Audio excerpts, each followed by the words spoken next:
वह व्यक्ति ने जो कुछ भी खाया है सुबह और दोपहर और रात में, ज्यादातर तो भोजन की बात हुई है यहाँ पर, है ना। तो सुबह शाम ही या दोपहर रात को भोजन होती है, ध्यान से सुनिएगा। भोजन होने के बाद भूखते जीरियति, जब उसने जो खाया है वो जब डाइजेस्ट हो जाता है। अब डाइजेस्ट कितने कितने घंटे में होता है, ये एक सबके ऊपर एक समान रूल नहीं होता है।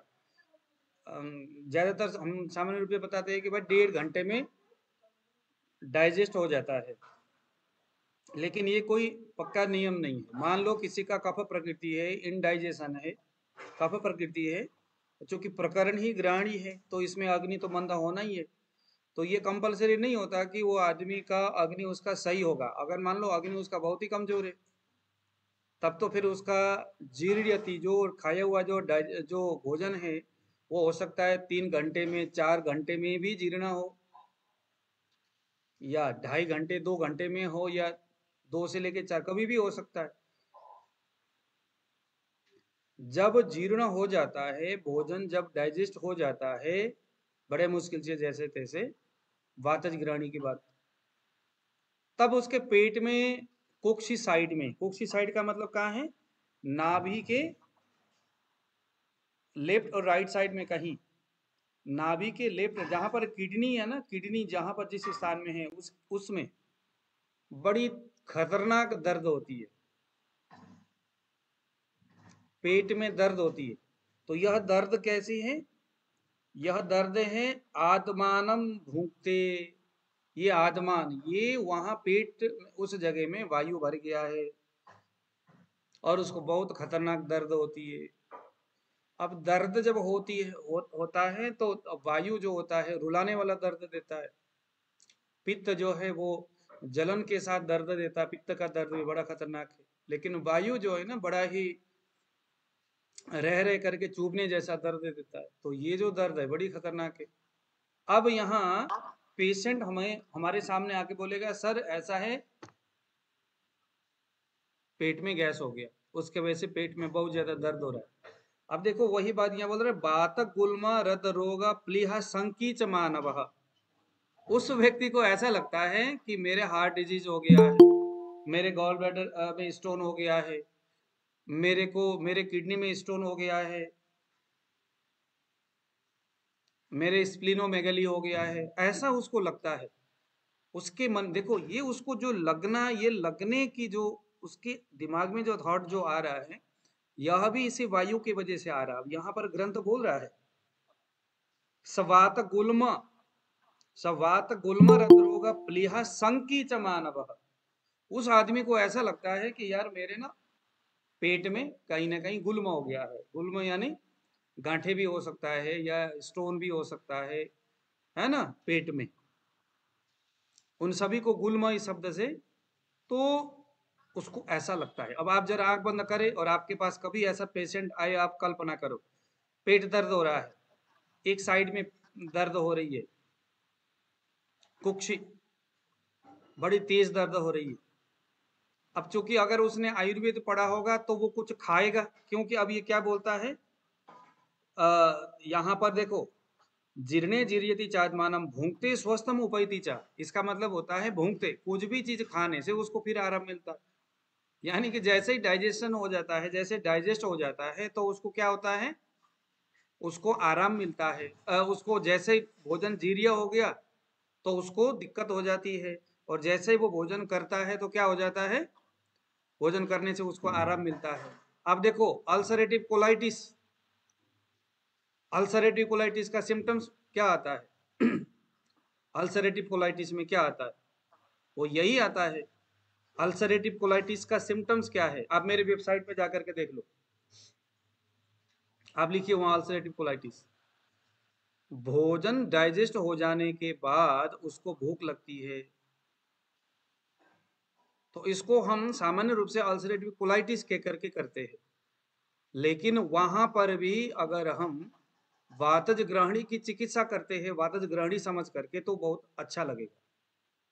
मतलब अल्सरेटिव कोलाइटिस कहकर के अगर हमारे पास पेशेंट आएगा, अगर वो अल्सरेटिव कोलाइटिस वातज होगा, आप एकदम ध्यान से उसका सिम्टम्स को पूछिएगा वहां पर उस पेशेंट को खाना डाइजेस्ट हो जाने के बाद पेट में दर्द होना और कुछ खा जाने के बाद फिर वह दर्द अपने आप गायब हो जाना।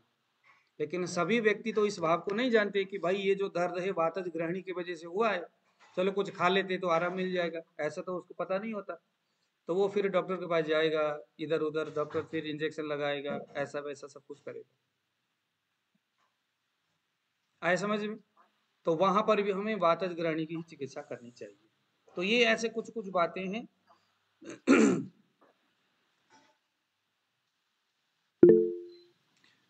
गैरी जी, हाँ जी, एक सेकंड गैरी जी, अभी मैं थोड़ा सा, हाँ बताइए बताइए। गुरुजी, ये अभी आपने बताया कुछ खाने के बाद जो है ना दर्द खत्म हो जाएगा, तो जब दर्द होगा तो खाना चाहिए हाँ देखो, दर्द फिर खत्म वही करने के मैं लिए। कह रहा हूँ कि भोजन करने के कम से कम 2 घंटे के, 1.5 से लेकर के 2 घंटे के बाद उसको दर्द होती है और आपको हम्म। आशंका है कि उसका ये वातज ग्रहणी है, तो हम्म। उसमें उस दर्द को ठीक करने के लिए, कुछ देर के लिए आराम मिलाने के लिए, दिलाने के लिए भोजन करना। क्योंकि भोजन करते ही फिर वो भोजन भोजन जो है वायु को क्या करेगा, भोजन उष्ण स्निग्ध भोजन खत्म वात करेगा। शामक है, तो वात शामक हाँ। जैसे ही कुछ आप खाओगे तो वायु शांत हो जाएगा। तो ये फिर जी। बात है, लेकिन गुरुजी ये तो गुरुजी ये तो हेतु है ना, हेतु है बस संग्रहणी का, इस ये तो ये है बस। हाँ जी, हाँ जी, हेतु है, हेतु हाँ। है वो। हाँ। और मरीज को खिलाना थोड़ा है, भाई खा खुआ दो और नहीं वो नहीं नहीं ठीक नहीं, हो आप जाएगा। देवेंद्र जी हेतु कहाँ बोल रहे हैं, हेतु नहीं है ना ये, हेतु क्या है? मैं एक बात बता रहा हूँ, हेतु नहीं है, हेतु कुछ भी हो सकता है। मैं यहाँ सामान्य बात बता रहा हूँ, अगर उसको वातज ग्रहणी है तो ऐसा लक्षण होगा। अगर ऐसा लक्षण होता है, बहुत ज्यादा पेनफुल उसको दर्द हो रहा है, तो कुछ उष्ण स्निग्ध खिला दो, खाने से उसको हम्म। आराम मिलेगा। लेकिन वो कुछ भोजन खिलाना उसका चिकित्सा नहीं है, परमानेंट चिकित्सा हाँ। नहीं है। हम कह रहे हाँ। हैं, हाँ। ग्रंथ यहाँ कहता है, हाँ।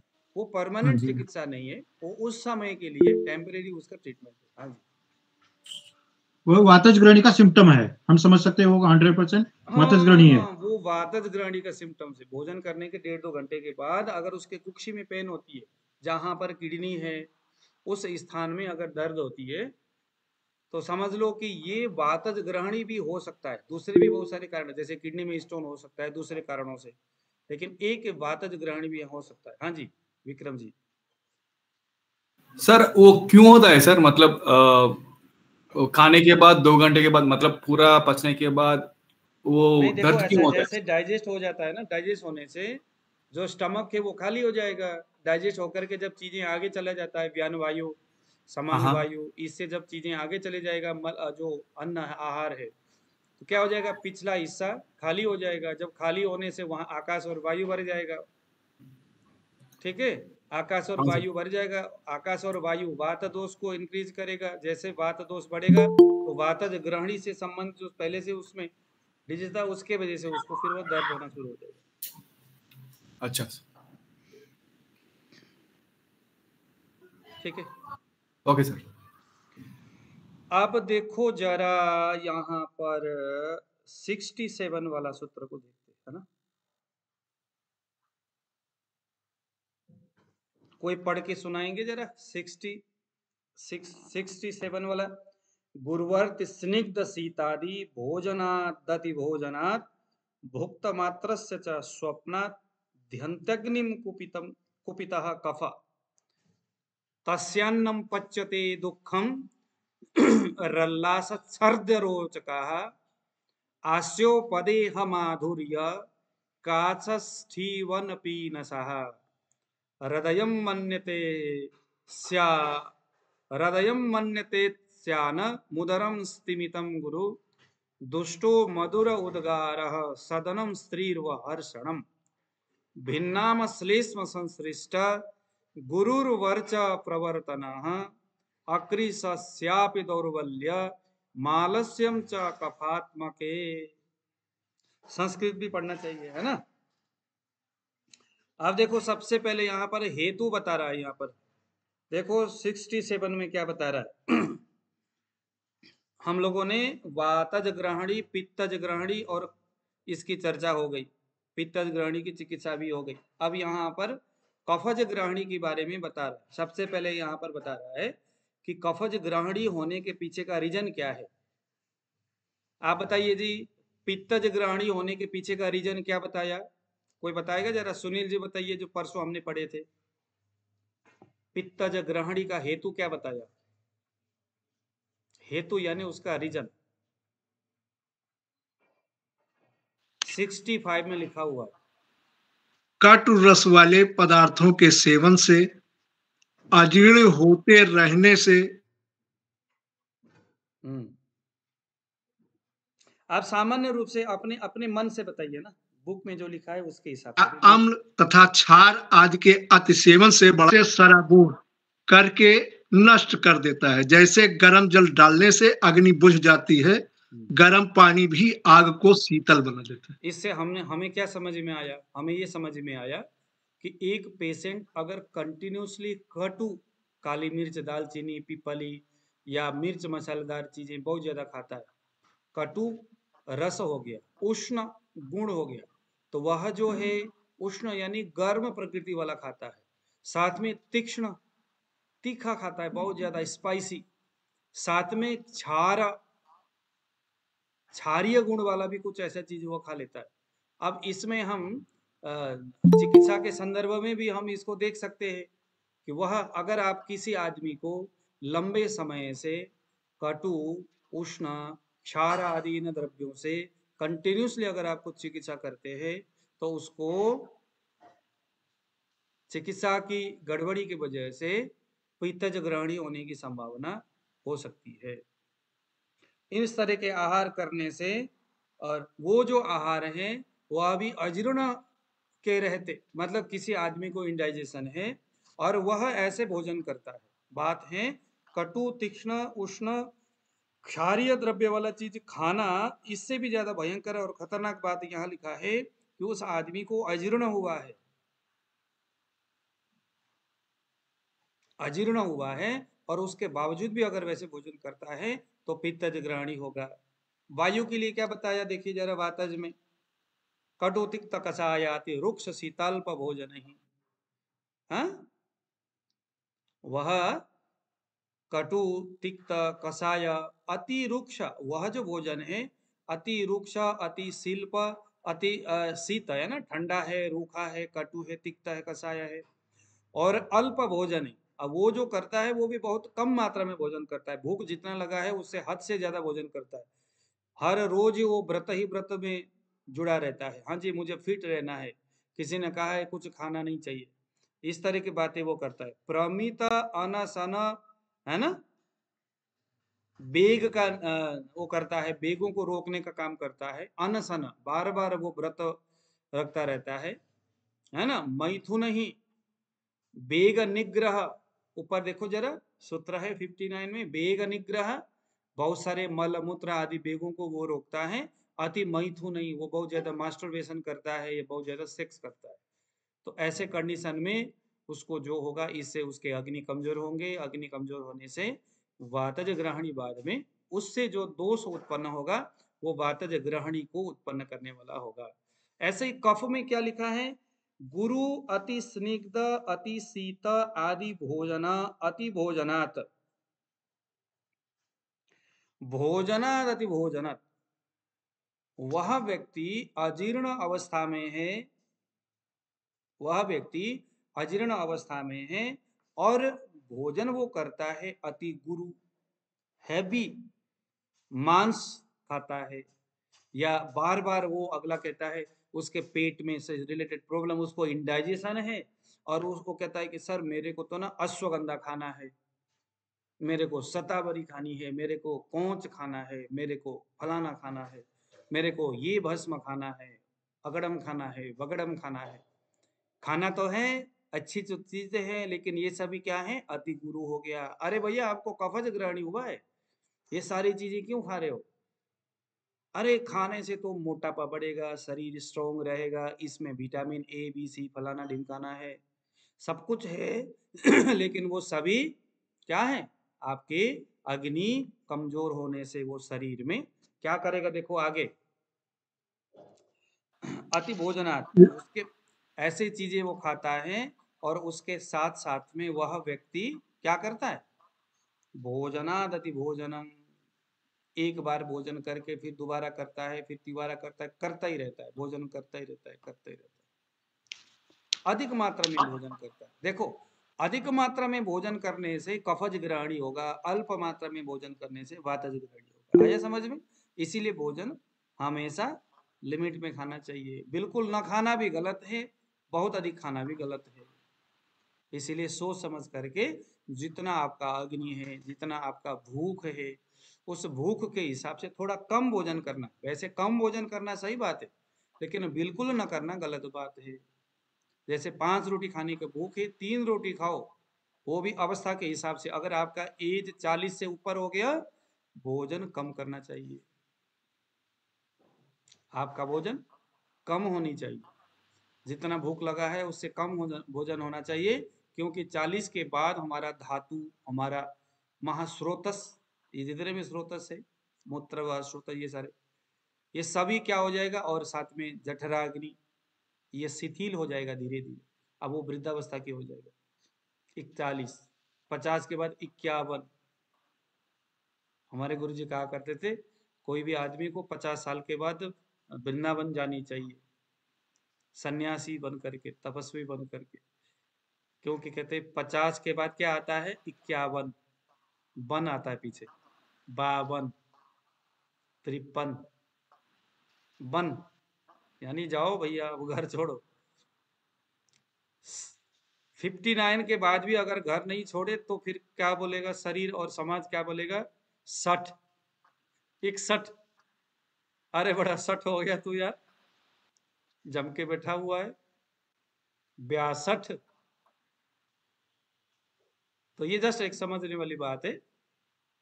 40 साल के बाद सारी चीजें कमजोर पड़ना शुरू हो जाएगा। तो अब अपने आप को अगर सही रखना है तो क्या करें तो सुबह आपने रसायन लेना है और रात में आपने बाजीकर लेना है। बाजीकर करने वाली दवाइयां रात में लेना है, सुबह ब्रह्म मुहूर्त में रसायन लेना है, और दोपहर में भोजन आपने कम लेना है, क्योंकि सुबह रसायन लिया, रात को बाजीकर वाली औषधि लिया। जैसे सुबह आपने ब्रह्म मुहूर्त में च्यवनप्राश लिया 1 चम्मच, ये क्या हो गया, च्यवनप्राश रसायन हो गया। बाजीकर में रात में आप, जैसे दूध है गाय का, तो वो क्या है, बाजीकर है, तो रात में आप 1 गिलास दूध पियो, दोपहर में अपना भोजन को बहुत कम कर दो। तो सुबह का च्यवनप्राश, रात का 1 गिलास दूध आपके लिए पर्याप्त है।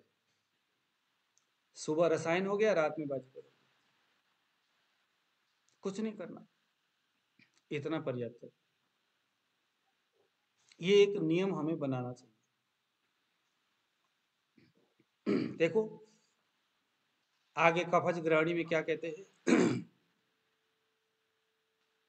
भुक्त मात्रस्य भोजनादति भोजनम, ये हो गया 67 चल रहा है अभी। उमा जी आपके पास बुक आ गया कि नहीं? नहीं गुरुजी, अभी नहीं आया।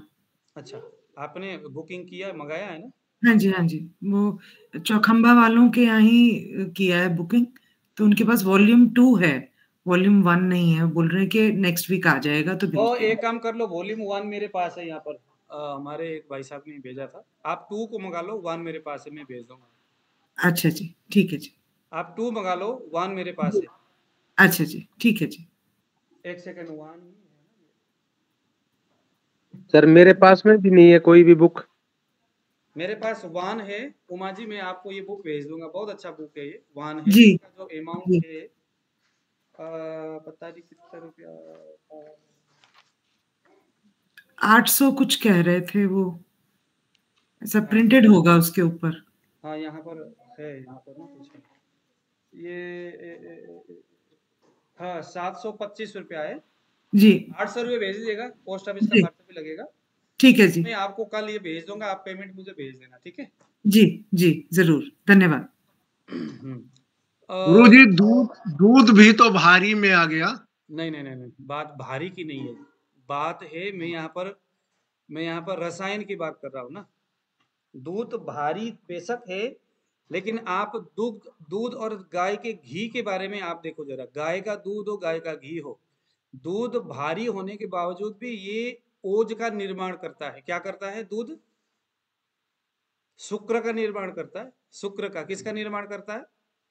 दूध। गुरुजी गाय का घी और गाय का दूध तो कहीं मिल ही नहीं रहा। हे भगवान, क्या बात करते हो आप? हमारे इधर आ जाओ ना, गाय गाय। अमूल का ले लो, अमूल का दूध मिलेगा। अरे नहीं मेरा अमूल, अमूल देखो वो तो कंपनी के नाम नहीं लेना यहाँ पे, बस गाय का दूध मिल जाएगा, मिल जाएगा। अरे महाराज एक गाय पाल लो ना, क्या दिक्कत है? अरे पाले थे गुरुजी, सेवा बहुत महंगी है शहर में। अच्छा। शहर की सेवा बहुत महंगी है। हाँ हाँ हाँ, ये भी दिक्कत है। इसीलिए तो कहते हैं शहर में देखो, वैद्यों को तो ना थोड़ा हट के गांव में रहना चाहिए, जड़ी बूटियां मिल जाती है खुली हवा में। अच्छा एक चीज बताऊं मैं आपको, एक चीज मैं आपको बताऊं। पहले तो था गुरुजी, यहाँ सब खेत था, खेती होती थी। अब तो राम मंदिर जब से बना तब से खाली घर बन रहे हैं। मल पहले जमाने में खेतों में, राजस्थान में जब हम पहले थे तब खेतों में जाते थे लेटिन करने, और आपस में जाते थे, बात करते हुए लेटिन करते थे। और बड़ी बात थी कि वो मिट्टी से और रेत से मल को साफ करते थे। और मैंने आज पढ़ा कहीं पर बुक में कि अगर किसी के ये हो गया, शरीर के अंदर गुल्म है, छोटे छोटे जो है पॉलिप्स वगैरह बने हुए हैं, तो मल द्वार में और पेनिस में मिट्टी से जो जो हम करते हैं ना, ये प्रक्षालन करते, जैसे राजस्थान में तो रेत वैसी होती है, तो वहां पर ऐसे नियम है 20 बार तक उसको साफ करना है। तो पानी की जरूरत होती नहीं था, हम तो पानी भी लेके नहीं जाते थे 20 बार तक गिन करके। तो कहते हैं कि उससे बवासीर नहीं होता, किसी भी प्रकार के शरीर के अंदर होने वाले जो गुल्म है, वो गुल्म उतने करने से गुल्म ठीक हो जाता है। मैंने आज पढ़ा है किसी बुक में, पुराना, बहुत पुराना बुक है। बुक का नाम है, बुक का नाम बताओ, आप लोग भी पढ़ लो इसको, ये बुक बहुत अच्छा है। काम रत्नम इसका नाम है, काम रत्नम, काम रत्नम बुक उधर मिल जाएगा। काम रत्नम पुराना बुक है। तो यहाँ पर ये सारी चीजें लिखा हुआ है। मैं कहा यार ये तो देखो हमारे पूर्वज जो थे मिट्टी से करते थे सारे काम, तो इसका इम्पैक्ट देखो शरीर में कैसे पड़ता है ना। तो गाय का दूध रात में पीना, मैं फिर बता रहा हूँ, गाय का दूध और गाय का घी अगर शुद्ध विधि से बनाया हुआ है, तो वह गुरु होने के बावजूद भी अपने प्रभाव से शरीर में ओज का निर्माण करता है, शुक्र का निर्माण करता है। शुक्र सक्रिय शुद्ध जो शुक्र है वो ओज का निर्माण करता है, और सक्रिय शुद्ध जो ओज है वो शरीर के मेटाबॉलिक कंडीशन को मेंटेन करने वाला, रोग प्रतिरोधक क्षमता को बढ़ाने वाला सारी चीजें होता है। यानी कि ओज का मतलब ही शरीर में पित्त है। शरीर का जो पित्त का जो उष्मा है वही ओज है। पित्त का उष्मा ही तो हम नहीं कह सकते, लेकिन फिर भी उस वो जो ओज है ना, ओज क्या है? ओज एक तरह का प्राकृत पित्त का कर्म करने वाला है, जो शरीर को स्ट्रोंग रखता है, हर प्रकार के रोग से लड़ने में सहयोग करता है। तो इसीलिए दूध और घी चाहे दुनिया में जो मर्जी हो जाए, ये हमें पीना ही पीना है। तो सुबह च्यवनप्राश, रात में दूध, ये रसायन और वाजीकर, क्योंकि दूध रसायन भी है बाजीकर भी है, घी रसायन है बाजीकर है, च्यवनप्राश रसायन है। तो ये एक नियम बनाना चाहिए। तो अभी हम पढ़ रहे हैं यहाँ पर कफज ग्रहणी के बारे में। गुरुवर्त स्निग्ध शीतादि भोजनादति भोजनम, गुरु अति शीत अति स्निग्ध इस तरह के भोजन करता है, जो अजीर्ण अवस्था में करता है, बार बार करता है, एक बार भोजन करने के बाद दोबारा फिर कुछ खा लेता है, कचर कचर खाते रहता है। तस्यान्नम पच्यते दुखम, देखो जरा 68, ऐसे व्यक्ति का खाया हुआ अन्न दुख से पचता है। तो क्या होता है उसको,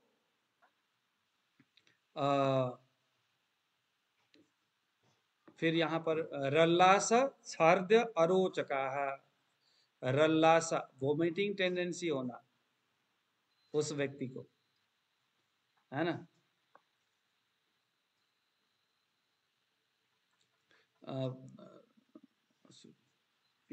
नहीं, वहां तो हम पहुंच गए। तो इस तरह से खाया हुआ 67 में हम पहुंचे हुए, है ना। तो इस तरह से खाया हुआ भोजन क्या करता है, अग्नि स्थान में जाकर के अग्नि स्थान को कमजोर करता है। कमजोर अग्नि स्थान होने से तस्यान्नम, फिर यहाँ से शुरू हो गया 86 में।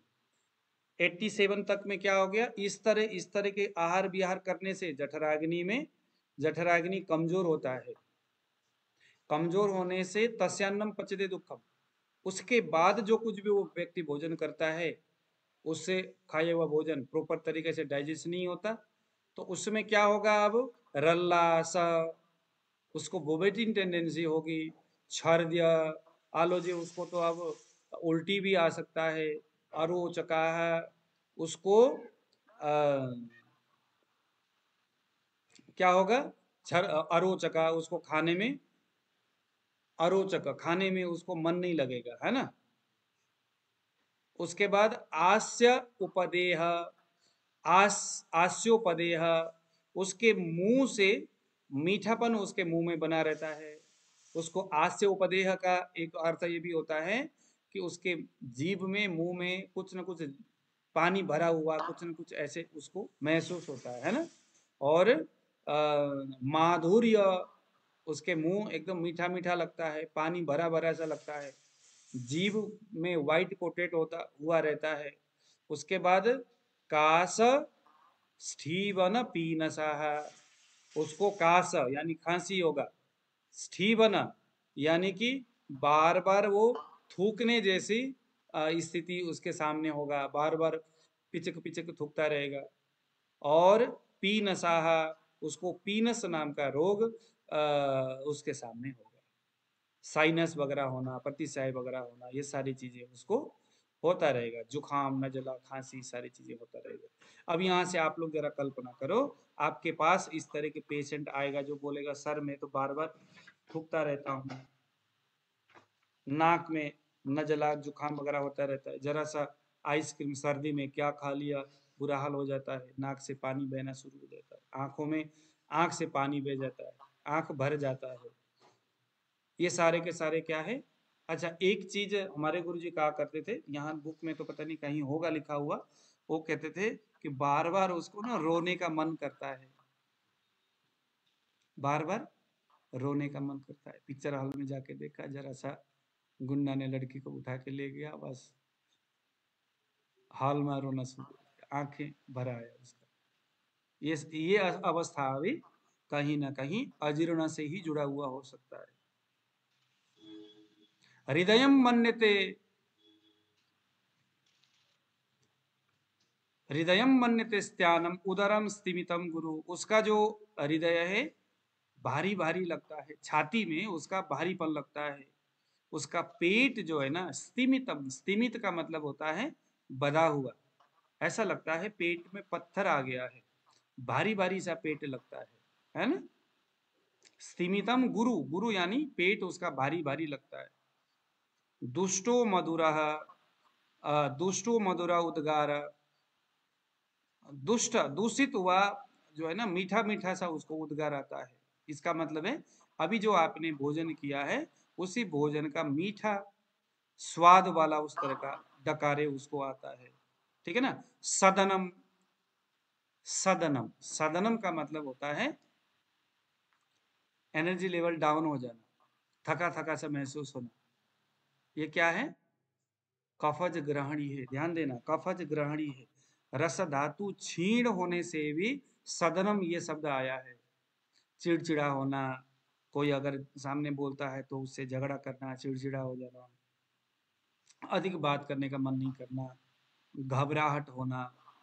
खैर घबराहट होना यह तो वातज में ज्यादातर आता है, लेकिन सदनम, शरीर थका थका सा सुस्त रहना, ये देखो कफज ग्रहणी में आ गया, इसको ध्यान देना। अगर ऐसा है तो कफज ग्रहणी का ही सोचना पड़ेगा। स्त्रीसु आहर्षणम, स्त्रीसु हर्षणम यानी प्रसन्नता, आहर्षणम यानी अप्रसन्नता। अगर पुरुष है तो स्त्रियों से आप प्रसन्न रहना, अरे नहीं कोई बात नहीं, दूर हो जाओ। अगर स्त्री है तो पुरुष चाहे जितना मर्जी जो करते जाए,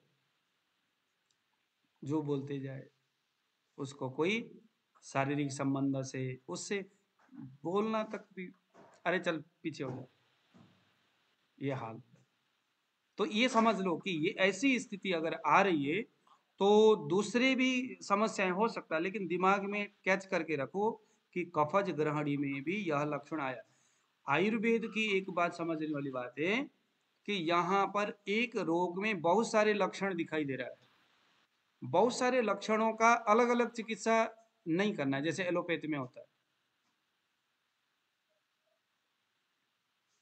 है ना एलोपैथी में। हाँ जी सर मेरे को तो ऐसा हो रहा है, क्या हो रहा है, जी मचलता, हाँ जी ये टैबलेट ले लो। अब वो जी मचलने का टैबलेट दे रहा है, जबकि आयुर्वेद बोलता है उसका स्पेसिफिक कोई दवाई है ही नहीं। क्या है, कफज ग्रहणी में ये सिम्टम्स आता है। कफज ग्रहणी सोचो, और उसकी चिकित्सा किस तरह से करना है, अवस्था अनुसार, लक्षणों के हिसाब से, कौन सा हेतु के संपर्क में है अभी। जैसे कोई आदमी है उसका कफ बढ़ रहा है, कफज ग्रहणी हो गया है, और वह स्त्रीसु आहर्षणम, स्त्रियों के प्रति उसका कोई है नहीं, झुकाव नहीं है, और पत्नी बेचारी परेशान हो गई। पत्नी बेचारी अभी नया नया शादी हुआ है और पुरुष उसका ऐसा है कि उसको वो फीलिंग नहीं होता। अभी मेरे पास एक गुजरात से बंदा है, कहता है नहीं फीलिंग, शादी हुआ है। तो ये समझने वाली बात है कि उसकी क्या दवाई दिया जाए। अब यहाँ पर हम कई सारी चीजें ठोके जा रहे, हाँ जी आप अश्वगंधा खाओ, आप पोंच खाओ, अच्छा आपको ऐसा हो रहा है, चल हम आपको शिलाजीत दे देंगे। अरे शिलाजीत क्या खा करेगा, उसको पहले ये देखो कि ये जो सिम्टम्स है आयुर्वेद में कहाँ आ रहा है। तो कहाँ आ गया अभी समझ में आया आपको, कफज ग्रहणी में स्त्रीसु आहर्षण, स्त्री को देख करके उसके प्रति संबंध बनाने की इच्छा जगना नहीं जगना, यह स्थिति कहाँ आ गया, कफज ग्रहणी। तो चिकित्सा किसकी करे, कफज ग्रहणी की नहीं, पहले सोचे कफज ग्रहणी का लक्षण है क्या इसमें। ऐसा नहीं कि यहाँ आ गया तो वही ठोक दे, और जगह भी आया हुआ हो सकता है, पांडु में भी आ सकता है। तो ये देखना है कि कफज ग्रहणी में ये आया है, पांडु में भी ये आया है, तो अब चिकित्सा किसकी करे। तो जहां पर उसका लक्षण, अन्य लक्षण भी जहां दिखता है, कभी कभी क्या होता है कि अन्य लक्षण तो होता नहीं है और एक ही लक्षण होता है, ऐसा भी होता है। तो ऐसे में पूर्व रूप अवस्था को देखना है कि आज से 4 साल 5 साल पहले क्या था, और वह जो था उसका संबंध ग्रहणी से है, कफज ग्रहणी से है या पांडु से है। आ रहा है समझ में गैरी जी आपको, विक्रम जी को आया समझ में जी। विक्रम जी आपको समझ में आ रहा है कि नहीं भाई। हाँ सर, हाँ सर। जी गुरु। जैसे मैंने बताया कि कोई, अब ये तो ये केस ऐसा है कि अक्सर आते ही है इस तरह के केस, हाँ जी सर ऐसा हो गया। अब वहां पर हम क्या करते, हाँ जी चलो ये खाओ। अब देखो हम कितना गलत कर रहे थे, अब क्या हो गया, हमें समझ में आ गया कि भैया एक तो अभी हमने पहला हमारा अध्याय है ग्रहणी, और यहाँ कफज ग्रहणी में ये लक्षण आया हुआ है। तो अब हम क्या करेंगे, कफज ग्रहणी के बाकी के लक्षण भी उसमें पूछेंगे, कफ ग्रहणी के पूर्व रूप अवस्था पूछेंगे, उसके हेतु पूछेंगे, वेबसाइट में जाकर के वेबसाइट ने जो जो हेतु बताया है वो पूछेंगे, उसके पूर्व रूप अवस्था वेबसाइट ने जो जो बताया है वो उसको पूछेंगे। अगर यहाँ नहीं लगता है तो फिर हम पांडु में जाएंगे, या सेक्स करने में असमर्थता वेबसाइट में लिखोगे, सिर्फ सेक्स लिख दो अपने आप चीजें आ जाएगी। फिर देखो कि किस किस रोग में टच हो रहा है, फिर वहां उसके लक्षण देखो। एक उन्माद नाम का रोग है, वहां पर भी ये लक्षण है, कफज उन्माद में पागलपन। पागलपन का मतलब हम क्या मानते हैं कि कपड़े खोल करके रास्ते में घूमे उसी को हम पागल मानते हैं, लेकिन आयुर्वेद का उन्माद अलग है, बहुत सारी चीजें लक्षण उसमें बहुत है। तो कौन कौन से लक्षण दिखता है। दूसरी बात यह है कि मान लीजिए कि कोई आदमी को कफज ग्रहणी हो गया, और कफज ग्रहणी, एक सेकंड, हाँ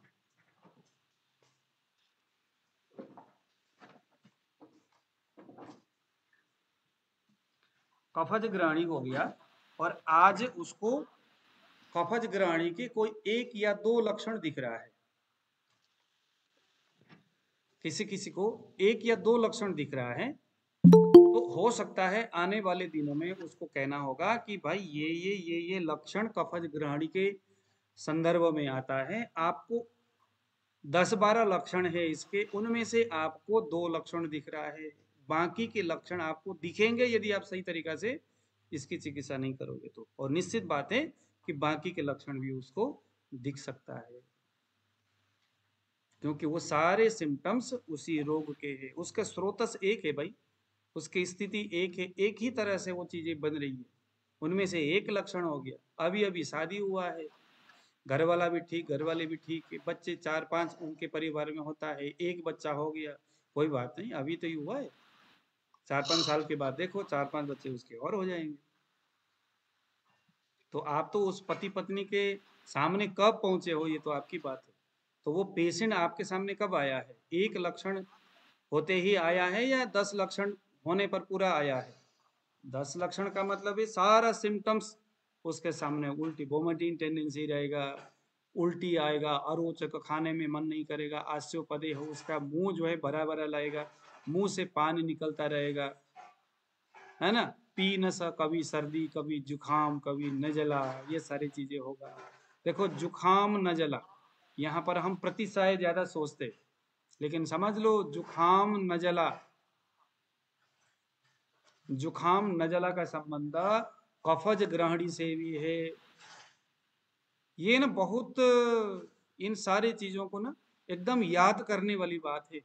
जैसे आदमी ने याद कर लिया कि कफज ग्रहणी में क्या क्या लक्षण है, पीतज ग्रहणी में क्या क्या है, वातज ग्रहणी में क्या क्या है, समुचय ग्रहणी का पूर्व रूप अवस्था क्या क्या है, इतना अगर उसने याद कर लिया ना पूरा बैठ करके, उसके बाद अर्श आ गया, उसके बाद उन्माद आ गया, उसके बाद अपस्मार आ गया, उसके बाद क्या आ गया, क्या आ गया, सारे रक्त पित्त आ गया, इनके सभी पूर्व रूप और लक्षण को अगर वो ध्यान से पढ़ करके याद करता है, तो कोई भी व्यक्ति आएगा ना, कोई 1-2 लक्षण बोल करके वो दबक से पकड़ लेगा कि इसको बेसिकली हुआ क्या है।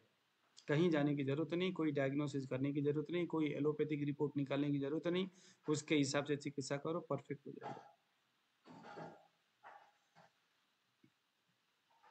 उसके बाद आगे क्या लिखा है, मुंह में मीठापन होना, खांसी आना, है ना, बार बार थूकने जैसी स्थिति होना, सर्दी जुकाम बना रहना बार बार। देखो अब एक आदमी आकर के बोलता है सर मेरे को ना, अभी देखो ये सर्दी जुकाम बने रहना, ये जो स्थिति है, बार बार थूकना, ये स्थिति व्हाइट मैटर, उसके ब्रेन में ना सफेद कैल्शियम जम जाता है छोटे बचपन में, उसमें भी एकदम ध्यान देने वाली बात होती है कि जो सफेद व्हाइट मैटर जो जम जाता है ब्रेन में, जो कैल्शियम सूख जाता है, सूखने से मिर्गी की भी शिकायत होती है। अभी मेरे एक महाराष्ट्र से एक पेशेंट है, उसका ऐसे ही, उसका क्या क्या सिम्टम्स है, उसको जैसे कोई ठंडे पानी में नहाता है तो उसको सर्दी जुकाम शुरू हो जाता है, मौसम परिवर्तन होते हुए सर्दी जुकाम शुरू होता है। लेकिन मैंने जब पूछा प्रतिशय में जाकर के तो कोई लक्षण नहीं है, तो मैं कहा कि यार इसकी चिकित्सा क्या है। एक चीज ध्यान देना, चिकित्सा करने से जब तक आपको फाइनली डायग्नोस नहीं होगा कि इसका ये लक्षण कहाँ जाकर के जुड़ रहा है, तब तक भैया कोई भी चिकित्सा के लिए सोचना ही नहीं है। उसको पूछते रहो, आज पूछो, कल पूछो, परसों पूछो, बुक पढ़ो, कहाँ जाकर के ये टकराता है। तो फिर मैंने देखा फाइनली इसका कफज प्रतिशय के बहुत सारे सिम्टम्स उसमें दिख रहा है। तो मैं कहा भैया कफज प्रतिशय की चिकित्सा इसके ऊपर करेंगे, कफज प्रतिशय की चिकित्सा, कफज ग्रहणी की चिकित्सा करेंगे उसका। कफज ग्रहणी के ही लक्षण उसमें ज्यादा दिख रहा था, हृदय में भारी भारी लगना। अब देखो उसको एपिलेप्सी है, मिर्गी है, उसको क्या है, मिर्गी है।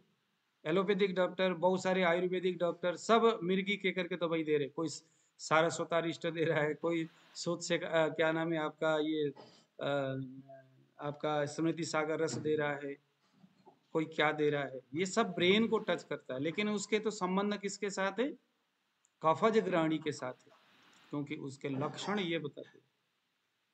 अपस्मार का लक्षण तो है ही नहीं, विभत्स रूप दृश्य, ऐसा तो कुछ लक्षण ही नहीं। इसीलिए आयुर्वेदिक चिकित्सा का बहुत सिंपल फंडा ये है कि जो लक्षण रोगी बोल रहा है वह लक्षण किस रोग के साथ ताल्लुकात रखता है। इसी बात को ध्यान में रख करके ये आयुषो की वेबसाइट बनाया है। वो सिम्टम्स लिखो जा करके, आपको तमाम रोग के नाम सामने रख देगा, छुट्टी। फिर उसका एनालिसिस करो, वेबसाइट अपने आप कर देगा। फिर उसमें क्या मेडिसिन देना है वेबसाइट में है, लेकिन वो आपने अपने युक्ति से उसमें काम करना है, अपनी योग्यता से, अपने बुद्धि से क्या देना है, क्या देना है वो वेबसाइट आपको सेलेक्टेड मेडिसिन नहीं बताएगा। वो सारे मेडिसिन उससे संबंधित वहां रखा हुआ है, आपने सेलेक्ट करना है उसको। इसीलिए वेबसाइट कोई लल्लू पंजू इस वेबसाइट का इस्तेमाल नहीं कर सकता। जिसने आयुर्वेद पढ़ा है प्रॉपर तरीका से वही कर सकता है। तो आगे का जो सिम्टम देखिए, भिन्नाम श्लेष्म संसृष्ट गुरुर्वर्च प्रवर्तनम अकृष्यापि दौर्बल्यम आलस्यम च कफात्मके। अब उसका जो मल है, मल स्टूल, क्योंकि स्टूल तो वातज में भी था। वातज में स्टूल कैसा था मेघा जी बताइए। वातज ग्रहणी होगा तो मल कैसे प्रवृत्ति होगा? पीला पतला। कैसा मेघा जी? सूखा सूखा। और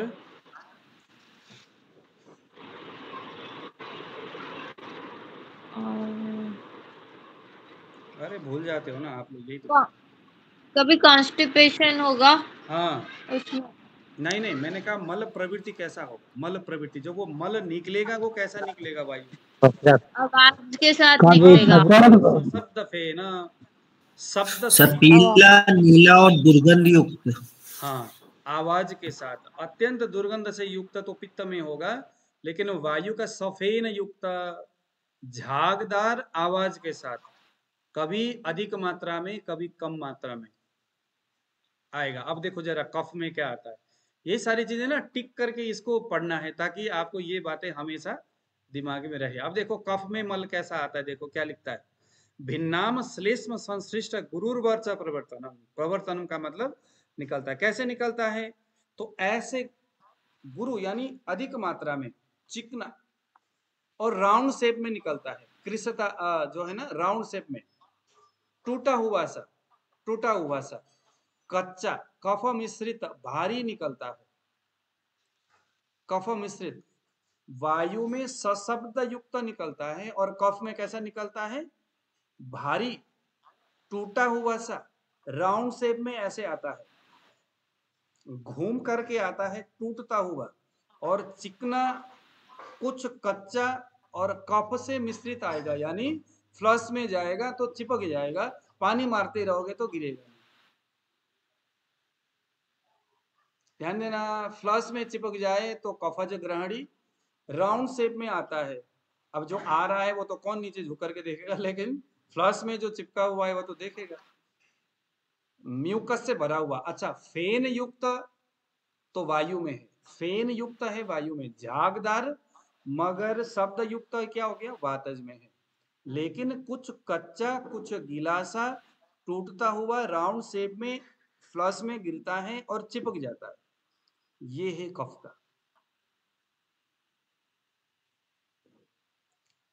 परीक्षण का। और एक चीज मेरे दिमाग में आ गया, इस तरह के स्टूल का जो मल परीक्षण में, एक बाल्टी ले लो, उस मल को 1 चम्मच बाल्टी में डाल दो, पानी नीचे गिर गया, यानी कि ये कफज ग्रहणी है, अपक्व मल है। कफज में क्या है? अपक्व है, तो वो नीचे की ओर गिर गया, मल अपक्व है, यानी उस मल में कफ के परमाणु है, प्रोटीन के कुछ परमाणु उस मल में है। अगर नीचे डूब जाता है तो वो निराम अवस्था में मल है, उसमें कफ के कोई परमाणु नहीं है। अक्सर वातज ग्रहणी का जो मल है, हो सकता है नीचे गिर जाए पानी में, और हो सकता है नीचे ना भी गिरे, क्योंकि वायु में भी तो अपक्व अवस्था में। लेकिन ज्यादातर कफज ग्रहणी में ही मल नीचे गिरेगा, क्योंकि कफ यानी प्रोटीन, और कच्चा प्रोटीन ही उस मल में अगर आकर के मिला हुआ रहेगा, स्टूल में अगर मिक्स होगा तो क्या हो जाएगा? पानी के अंदर भारी हो जाएगा, वो गिर जाएगा नीचे। तो ये इसकी परीक्षण की। दूसरे नंबर में देखो अकृष्यापि दौर्बल्यम, अकृष्यापि कफज ग्रहणी, देखो अकृष्यापि वो कृष नहीं है अभी, दुर्बल तो नहीं है लेकिन फिर भी दौर्बल्यम, कृष नहीं है, पतला नहीं है, फिर भी दौर्बल्य, उसको कमजोरी महसूस होती है, आलस्यम उसको आलसी आता है, कफात्मक, ये सभी क्या है? तो ये कुछ कुछ बातें हैं जो कफ वात और पित्त से रिलेटेड जो जो है ग्रहणी में हमें चिकित्सा करने योग्य जो बातें हैं ना, इसको हमें सोचना चाहिए। अब किसी ने क्वेश्चंस करना है कि नहीं?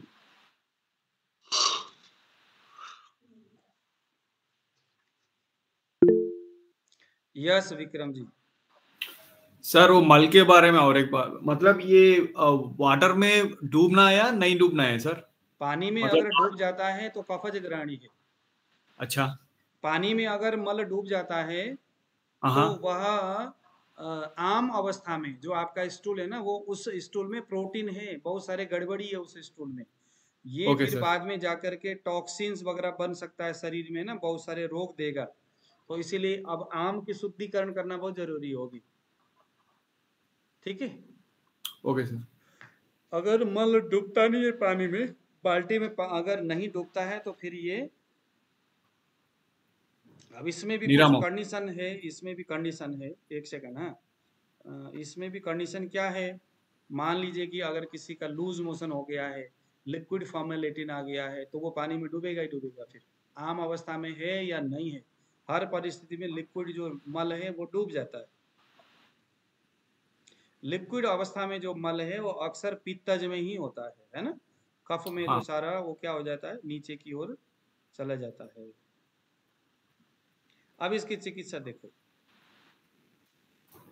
जो अल्सरेटिव कोलाइटिस है ना, उसको आमज पित्तातिसार बोलते हैं। ठीक है, अल्सरेटिव, इसको आप लोग नोट कर लो, वेबसाइट में भी है, आमज पित्तातिसार बोलते हैं। अल्सरेटिव कोलाइटिस का संबंध पित्त के साथ है, आमज पित्तातिसार बोलते हैं। और वही अल्सरेटिव कोलाइटिस जब एक्यूट कंडीशन में चले जाएगा तो वही बाद में फिर वातज ग्रहणी में कन्वर्ट हो जाता है। ठीक है, वेबसाइट में भी कुछ कुछ चीजें हैं इसको, तो इसको भी अभी हम देखते, कुछ बहुत सारे ग्रंथ से निकाल करके वेबसाइट में मैंने डाला हुआ है, हर चीजें देखते हुए जाएंगे ना।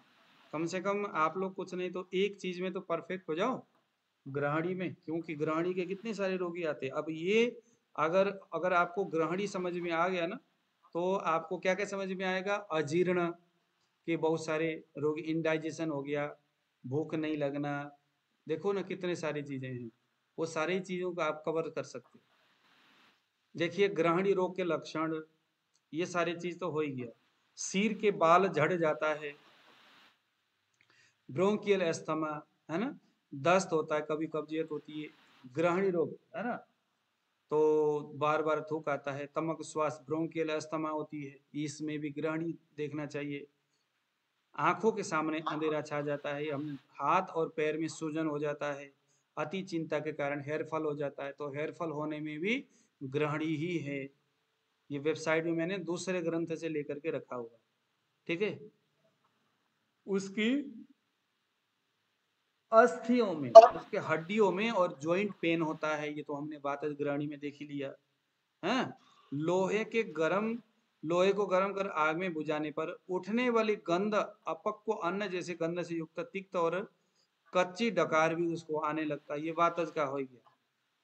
गला और मुंह सूख जाता है, कान से आवाज आता है, भूख प्यास ज्यादा लगता है, वोमिटिंग, लूज मोशन एक साथ हो जाता है, हृदय में पीड़ा, शरीर कमजोर और दुर्बल हो रहा है, मानसिक तनाव, डिप्रेशन होना, चिंता से व्याकुल होना, ये भी ग्रहणी ही है।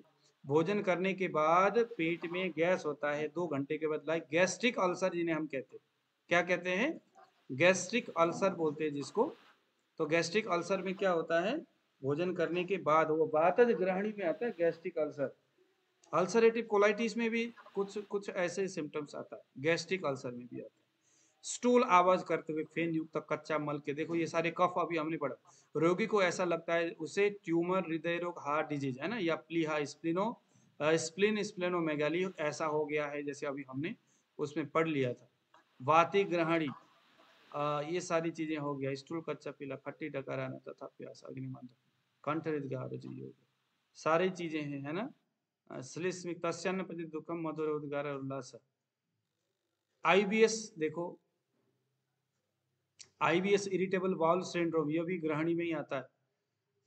और उसके बाद लेटने से बेली पेन, पसलियों में दर्द होती है और ऐसे आवाज आता है जैसे घड़े को पानी में डुबो दिया गया हो, ऐसे आवाज आता है। लेटने पर ना, जैसे ऐसे करके लेटा है तो ऐसा फिर ऐसा करेगा ना, दूसरी ओर करवट बदलेगा तो उसके पेट से आवाज आता है। पेट में आवाज आना भी ग्रहणी का सिम्टम्स है ना, हम पहले पढ़ते आ चुके है कि नहीं, बताइए। वातज ग्रहणी में जाकर के देखिए। तो यह जो ग्रहणी है, उसके पेट में इस तरह से आवाज आना, बेली पेन होना, ये सारे भी क्या है, ग्रहणी है। हाथ और पैरों में स्वेलिंग होना भी ग्रहणी हो गया। अब देखो, रोगी को पूर्व में अर्श, है ना, शिकायत होना, डायबिटीज होना, यह सभी भी पर आयुर्वेदोक्त प्रमेय का लगभग लक्षण नहीं है। देखो, डायबिटीज का कोई सिम्टम्स नहीं है, डायबिटीज का कोई भी वैसे सिम्टम्स नहीं है, आबिल मूत्रता बहुमूत्रता नहीं है, लेकिन फिर भी ग्लूकोमीटर में डायबिटीज दिखा रहा है। और उस पेशेंट को पहले बवासीर था। फिर से बता रहा हूँ, ये जो एंड वाला ये क्या बोलता है, इसको समझने वाली बात है। यदि रोगी को पहले कभी उसको इंडाइजेशन होने के बाद बवासीर था, बवासीर होने के बाद में उसको डायबिटीज हो गया, ग्लूकोमीटर में डायबिटीज दिखा रहा है, लेकिन डायबिटीज यानी प्रमेह रोग में बताया हुआ आबिल मूत्रता, धुंधला यूरिन आना, बहुत गंदा वो होना, है ना, और बहुत ज्यादा यूरिन आना, ये सारे कोई लक्षण नहीं है, लेकिन फिर भी ग्लूकोमीटर में वो सारी चीजें दिखा रहा है, तो यह प्रमेह नहीं है, यह क्या है, यह ग्रहणी है। ऐसा चीजें हम लोगों ने देखा। अब देखिए, इसको हमने वातज ग्रहणी, ये सारा राजग्रहणी बोलते। मुख या मल द्वार में घाव हो रखा है, वो पका हुआ है, हाथ और पैरों में स्वेलिंग होना, इसको बोलते हैं राजग्रहणी। अब देखिए, यहाँ पर ना बहुत सारे इसकी आयुर्वेदिक ट्रीटमेंट पक्वा सहित हमने क्या लिया, मुख, ये राजग्रहणी की चिकित्सा देखिए जरा। वातज ग्रहणी सर्वप्रथम आम और निराम अवस्था की चिकित्सा करनी चाहिए, ये देखिए। अच्छा, राजग्रहणी लक्षण, इसका उपाय ग्रहणी रोग के समान ही होना चाहिए, ऐसा करके इसमें बताइए। अल्सरेटिव कोलाइटिस की चिकित्सा भी यहाँ पर देखिए वेबसाइट में आ गया। पक्वा स्वेत और अन्न वस्त्रोतस की व्याधि है यह, है ना। पित्त सामक स्नेहन, अनुलोमन, मेद्य, ब्राह्मी घृत ग्राही औषधि देना है। यहाँ पर पंचामृत परपटी 300 mg से प्रारंभ कर वर्धमान करना है। ये सारी चीजें इसको आप लोगों ने पढ़ना ही है वहां पर। तो इससे क्या हो जाएगा, अल्सरेटिव कोलाइटिस, आमज पित्तातिसार जो है उससे ठीक हो जाता है। तो अभी हम लोगों ने कफ, पित्त और वात, इन तीनों के ऊपर अभी हम लोगों ने चर्चा किया। अब यहाँ पर देखो, त्रिदोषज ग्रहणी भी है। त्रिदोषज ग्रहणी देखिए 72 वाला सूत्र, ठीक है। पृथक वातादि निर्दिष्ट हेतु लिंग समागमे त्रिदोषम निर्दिशे तेषाम भेषजम श्रृण्वता परम।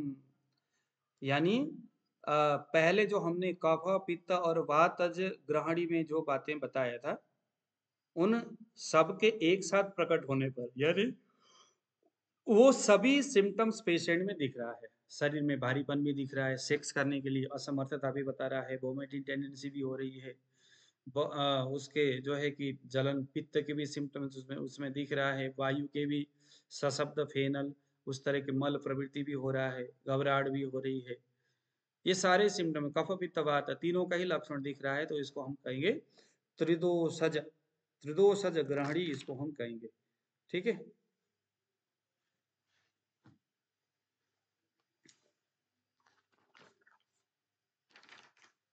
तो ये हो गया। अब इसके बाद इसकी जो चिकित्सा है, चिकित्सा तो हम वेबसाइट से ही समझेंगे। तो सबसे पहले आप लोग थोड़ा क्वेश्चंस करिए, क्या क्या चीजें समझ में नहीं आया, फिर बाद में हम इसकी चिकित्सा की तरफ हम जाएंगे, ठीक है, कि ग्रहणी की चिकित्सा कैसे करना चाहिए। हाँ जी। सर ये नॉर्मल स्थिति में मल की प्रवृत्ति कैसे होनी चाहिए? मतलब नॉर्मल पानी में डूबना चाहिए या नहीं डूबना चाहिए? नहीं डूबना चाहिए। अच्छा। मल तो पानी में डूबना नहीं चाहिए ना। अगर डूब गया तो फिर वो आम अवस्था हो गया ना। ठीक है। इसका मूल हेतु क्या होता है? हैं? मतलब कारण उसमें ज्यादा ये कोलेस्ट्रॉल ऐसा बढ़ गया गुरुजी, क्या है वो? हाँ नहीं, कोलेस्ट्रॉल नहीं कहेंगे। आयुर्वेद में कोलेस्ट्रॉल जैसी कोई चीज नहीं है। अगर नहीं मल तो पानी में डूब जाता है तो आम अवस्था ये कहेंगे। ओके। ग्रहणी होने के मूल कारण क्या है? मूल कारण अभी हमने क्या क्या पढ़ा है? मूल कारण हमने क्या क्या पढ़ा? कल इतने दिन से हम पढ़ रहे, देखो हेतु यहाँ पर डायरिया अधिक होने के बावजूद भी, हमने पहले पढ़े थे ना नमो बेबी। आप लोग एक दिन आते हो, 2 दिन नहीं आते। डायरिया होने के बावजूद भी इसके हेतु देखो, डायरिया होने के बावजूद भी, अतिसार होने के बावजूद भी, अतिसार के ट्रीटमेंट चलते हुए भी वो अतिसार का भी उसके निदान प्रॉपर नहीं कर रहा है, उसका ट्रीटमेंट नहीं कर रहा है और उल्टा पुल्टा सारी चीजें खा रहा है, तो उससे ग्रहणी होगा। ग्रहणी में भी वातज ग्रहणी होने के कारण नमो बेबी हमने क्या पढ़ा था? वही तो इसका हेतु है। जी जी। क्या बताओ नमो बेबी क्या है? हमने क्या पढ़े थे? वही तो है ग्रहणी होने का कारण। हाँ जी उमा जी आप बताइए जरा, पित्तज ग्रहणी का कारण क्या है? नहीं रिकलेक्ट कर सकते गुरुजी, अभी इतना नहीं पता चल रहा है। ओके ठीक है, पता नहीं चल रहा है आपको? मतलब हम लोग तो ग्रहणी मतलब ये पकड़ सकते हैं, जैसे मतलब जो पित्त दोष वाला ज्यादा खाना पीना खाए, खट्टी चीज खाए, तो हाँ उसमें तो तो पित्तज ग्रहणी उससे होगा। ग्रहण में मतलब ग्रहण खाने पीने का, ग्रहण करने का वही चीज ना। हाँ हाँ।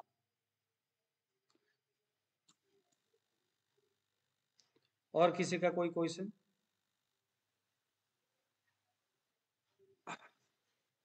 गुरुजी मैं ये पूछना चाहता हूँ, जैसे वहां पर विपाक पाक जब हो रहा था तो वहां अगर अग्नि ज्यादा होगी तो वहीं से ग्रहणी चलती है ना, जैसे विदग्धाजीरण, विष्टब्धाजीरण, आमाजीरण, हाँ जी हाँ उसी से ना विदग्धाजीरण से वातिक हो जाएगी। वहीं से। देखो सीधी सी बात है, कफ को बिगाड़ने वाले, पित्त को बिगाड़ने, कफ को बिगाड़ने वाले गुरु, अति शीत, इस तरह के जो भोजन आप बार बार खाओगे, दिन भर सो रहे हो, है ना, ये सारी चीजें कर रहे हो, करने से वो क्या है, हमारे ग्रहणी स्थान को बिगाड़ेगा। हम लोगों ने पहले पढ़े थे यस ना। सर। ऐसे ही पित्त को विकृत करने वाले आहार विहार आप अधिक करोगे तो उससे ग्रहणी स्थान बिगड़ेगा। ऐसे ही वायु को बढ़ाने वाले आहार विहार करोगे तो वो ग्रहणी स्थान को बिगाड़ेगा। ग्रहणी स्थान जब बिगड़ता है तो उससे क्या हो जाएगा, अग्नि हो जाएगा कमजोर। जब अग्नि कमजोर हो जाएगा तो जो कुछ भी हम खाते हैं ना, वो खाया हुआ चीजें प्रॉपर डाइजेस्ट नहीं होता।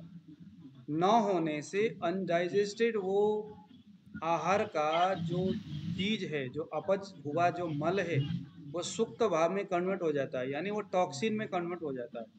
कन्वर्ट होकर के जो शरीर में हर जगह जो पहुंच जाता है, उसी अवस्था को हम कहेंगे ग्रहणी। क्या कहेंगे? ग्रहणी। कहेंगे सर ग्रहणी। सर, सर एक मिनट।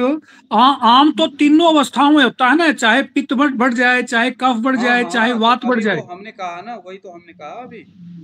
सही सही सही है, सही हाँ है वही तो सर। मैंने कहा ना कि वायु के अधिक संपर्क में आप रहोगे तो वो वातज ग्रहणी हो गया, उससे होने वाली गड़बड़ी। पित्त से रिलेटेड चीजें अगर आप ज्यादा खाओगे, ज्यादा करोगे, तो उससे पित्तज ग्रहणी होगा। कफ से रिलेटेड अभी देखो गुरु सीता आदि का, इसको जोड़िए ना दिमाग से, तो उससे क्या हो जाएगा, कफज ग्रहणी हो जाएगा। सही है सर, धन्यवाद सर।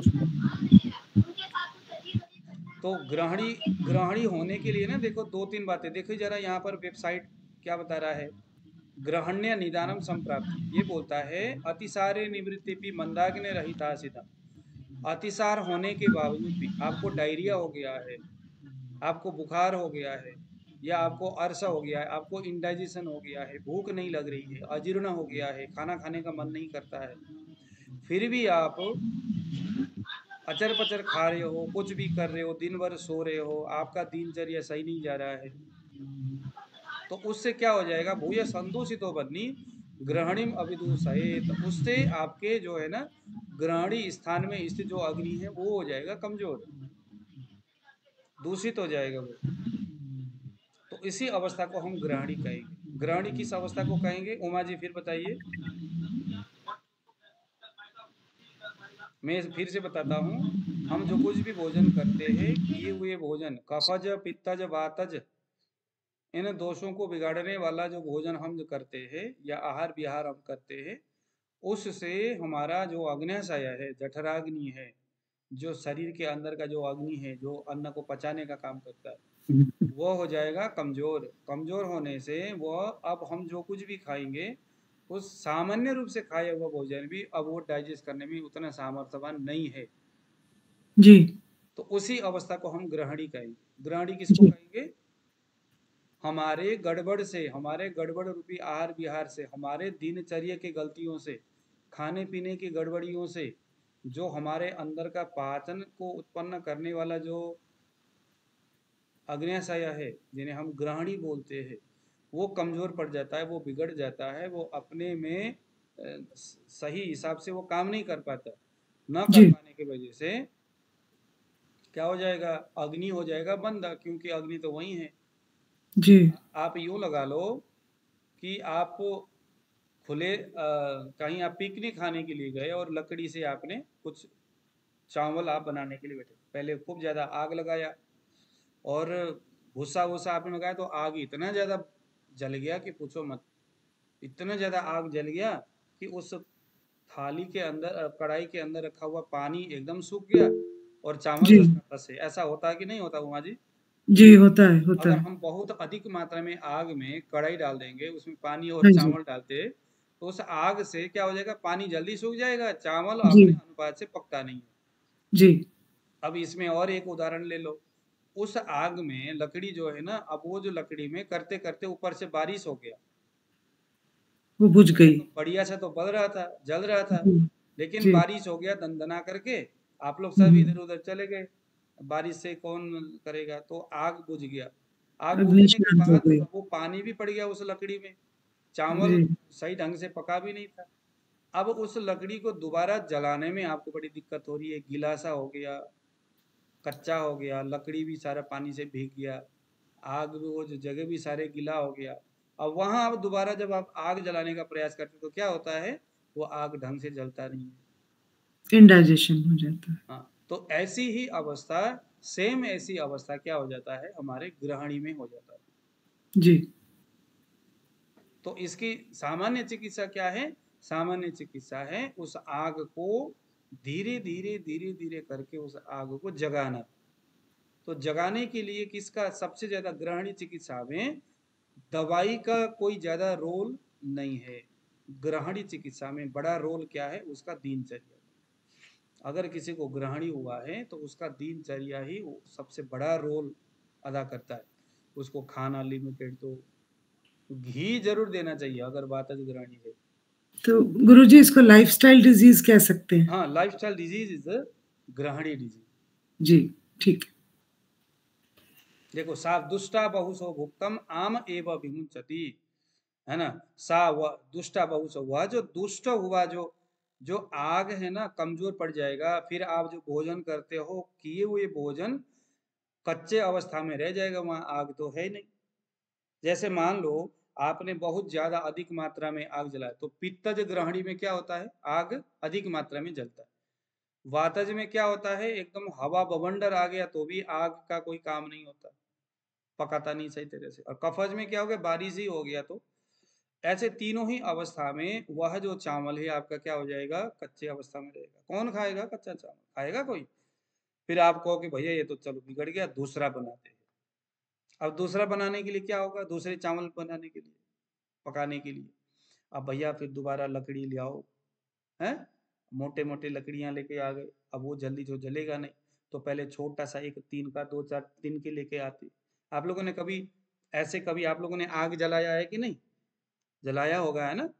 पहले छोटे छोटे जो टुकड़े है उसको जी। रखा जाता है, फिर रुई ऐसे समथिंग कुछ रखा जाता है, फिर उसको एक कागज, छोटे टुकड़े, कचरा, माचिस से सूखे उसको पत्ते। जलाया जाता है, फिर धीरे धीरे वो जलता है, धीरे धीरे जलते हुए समूचे बड़े बड़े लकड़ियों को वो जलाने में उतना बड़ा आग हो जाता है। तो कुल मिलाकर के इसकी ग्रहणी की चिकित्सा क्या है? वह जो कमजोर हुआ जो आग है ना, उसको धीरे धीरे जगाना। अब ये धीरे धीरे जगाना आयुर्वेदिक दवाई से संभव नहीं होता। किससे संभव होगा? उसके आहार विहार से। संतुलित आहार विहार करे, है ना, संतुलित तरीका से रहे, भोजन जो है कम मात्रा में करे, बिल्कुल लिमिटेड भोजन करे, ना के बरोबर करे। तो इसीलिए तो पहले हमने कहा कि वातज ग्रहणी में भी हमने क्या बोला, या वातज पित्तज ग्रहणी में, कि भैया आपको सूप पीना चाहिए। 1-2 दिन तक पहले सूप पियो। सूप पीने से क्या होगा? सूप पीने का मतलब क्या है? तिनका जैसी कोई चीजें उस आग के सामने रखना, है ना। अब वो सूप क्या करता है? वो अग्नि को भी बढ़ाने वाला काम करता है और भूख को भी थोड़ा सा ठंडा करता है, आग को भी बढ़ा रहा है। तो धीरे धीरे सुबह शाम आपने सूप लिया पहले दिन, दूसरे दिन कुछ जूस ले लिया, तीसरे दिन मंड ले लिया, चौथे दिन आपने कुछ ऐसे अग्नि के हिसाब से कितना भूख लगा है, बिलेपी खिचड़ी बना लिया, चावल का मांड बनाया, ऐसे ऐसे कुछ कुछ करते करते धीरे धीरे वो चीजें अंदर डालिए, तो क्या हो जाएगा? वो आग धीरे धीरे सलकना शुरू हो जाएगा, जलना शुरू हो जाएगा। फिर उसके बाद जो आग जल जाता है ना, तो उसके बाद फिर दीपनिया। देखो, आपने देखते होंगे, अब ये ग्रहणी रोग को मैं ना एक प्राकृतिक तरीके से समझाता हूँ।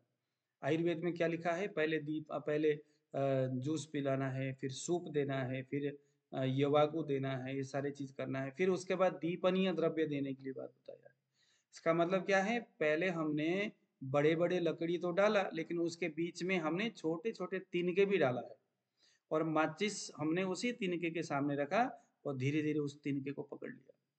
तिनके को पकड़ लिया, उसके बाद जैसे ही वो थोड़ा बड़ा आग होकर के जब वो लकड़ी को टच करता है, थोड़े थोड़े लाल वो कोयला सा बनने लग जाता है। फिर हम क्या करते हैं? फिर हम मुंह से फू फू करके उसको बढ़ाने का प्रयास करते हैं ना। ऐसा तो नहीं है कि भाई आपने छोटे छोटे तिनका डाला, अभी तिनका जो है ढंग से जला भी नहीं है, मुंह से फूका मारोगे तो क्या हो जाएगा? आग क्या हो जाएगा? बंद हो जाएगा। होगा कि नहीं होगा उमा जी? हो जाएगा। 2-4 तिनके डाल करके अगर आग जलाओगे, वो जल भी जाएगा, मगर वो बड़े लकड़ी को उस आग ने अभी छुआ नहीं है, पकड़ा नहीं है, और उसी बीच में उसे पहले अगर आप फूंक मारोगे उसको बढ़ाने के लिए, तो वो बढ़ेगा तो क्या बंद हो जाएगा? जी, बंद हो जाएगा। इसीलिए पहले क्या करना है? ऐसे रोगियों को पहले सामान्य रूप से उसको पहले सूप पिलाना है एक दिन, दूसरे दिन उसको कुछ जूस पिलाओ, फिर धान का मंड पिलाओ, फिर ऐसे ऐसे कुछ करते करते, सामान्य चीज करते करते, जैसे ही वो रोटी डाइजेस्ट हो जाए, कुछ इतना अग्नि हो, अब उसको सामान्य रूप से भोजन देते हुए दीपन पाचन वाली दवाई देना है, दीपन वाली दवाई देना है। जी, समूना जी आए समझ में? भोला जी? गुरुजी ये तो समझ में आ गया, लेकिन अजीर्ण इसका छोटा रूप है क्या? नहीं, अजीर्ण इसका छोटा रूप ही इसको आप मान सकते हो। अजीर्ण के वजह से ये हुआ ना, क्योंकि अजीर्ण में भी भूख नहीं लगेगी, तो उसमें भी तो हमारी अजीर्ण अग्नि और दब जाती। ग्रहणी ये भाई भाई कहो आप, दोनों, छोटा भाई बड़ा जी, भाई कहो। अजीर्ण मैंने अभी पढ़ा नहीं है ना, लेकिन वो अजीर्ण में भी नहीं, होता यही अजीर्ण है कि के भूख क्लास में भोला जी आप थे तो पहले हमने वाताजीर्ण, कफाजीर्ण, नहीं पित्ताजीर्ण। गुरुजी, मेरे सामने ग्रहणी शुरू हुआ है। ओह ठीक है, आपको मैंने जी, वीडियो भेजा है ना भोला जी, आप देखो उसको।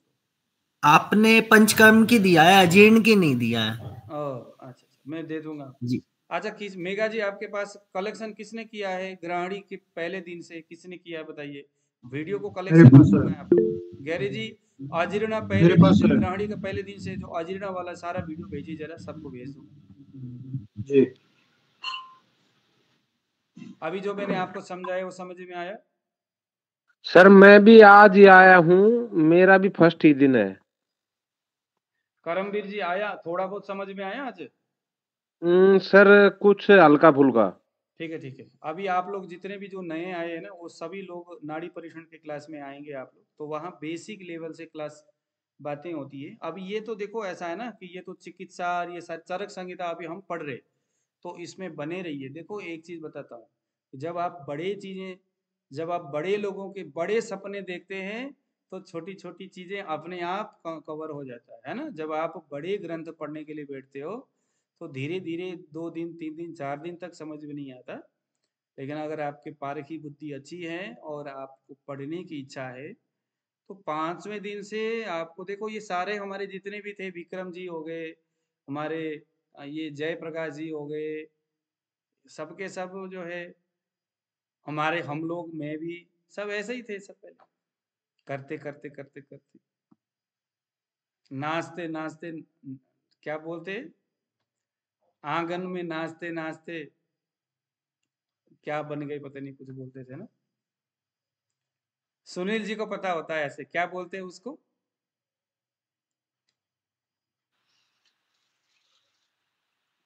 एक क्या है, कुछ कहावत है ना, ऐसे नाचते नाचते नचैया, पता नहीं क्या बोलते हैं उसको।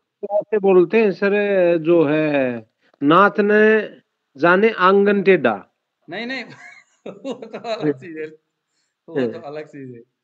मैं कह रहा हूँ कि एक सामान्य व्यक्ति भी जो थोड़े थोड़े घर में थोड़ा थोड़ा डांस करता रहता है, तो बाद में जाकर के फिर वो एक्सपर्ट हो जाता है, क्योंकि मानसिक भाव उसका अगर उस कर्म के प्रति है तो इंसान को सिखाने वाला तो उसके खुद के समर्पण भाव जो होता है वही उसको, उसका सबसे बड़ा गुरु ही उसका समर्पण भाव है उस विषय के प्रति।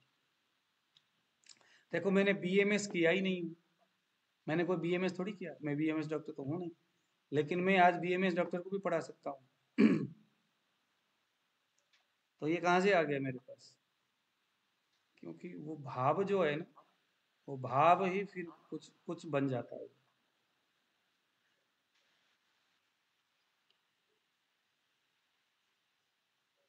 ठीक है, अभी आप लोग धीरे धीरे करके इसके ऊपर आप सोचने का, समझने का प्रयास करिए। वेबसाइट भी आपके साथ है, वेबसाइट हमेशा आपको हेल्प करता रहेगा। गैरी जी बताइए। गुरुजी चूर्ण, आसव, अरिष्ट, क्वाथ और ऐसे क्या संज्ञा है जिसमें कुछ फर्क है? क्या है फर्क? क्या है फर्क? चूर्ण आसव ही क्यों, वनस्पति जो है ना, वनस्पति का जैसे अग्नि के हिसाब से सारी चीजें, दोष और अग्नि के हिसाब से ये सारी चीजें होता है। अगर वातज है किसी का तो आसव अरिष्ट अच्छा काम करता है, आसव अरिष्ट प्रदान उसको देना चाहिए वातज में। अगर पित्तज है तो आसव अरिष्ट नहीं देना चाहिए, है ना। अगर कफज है तो आसव अरिष्ट देना चाहिए। अगर उसका अग्नि बहुत मजबूत है तो उसका किसी वनस्पति का जड़ देना चाहिए, किसी वनस्पति। गुरु जी एक चीज याद आई, मैंने द्राक्षासव लिया और पता लगा उसने पूरे शरीर को झंझना डाला। आप पित्त वाला होगा ना सिस्टम, जब पित्त वाला कोई हमारे उसमें है ही नहीं, कोई लक्षण ही नहीं है। तो आपने क्या, कौन सा आसव दिया?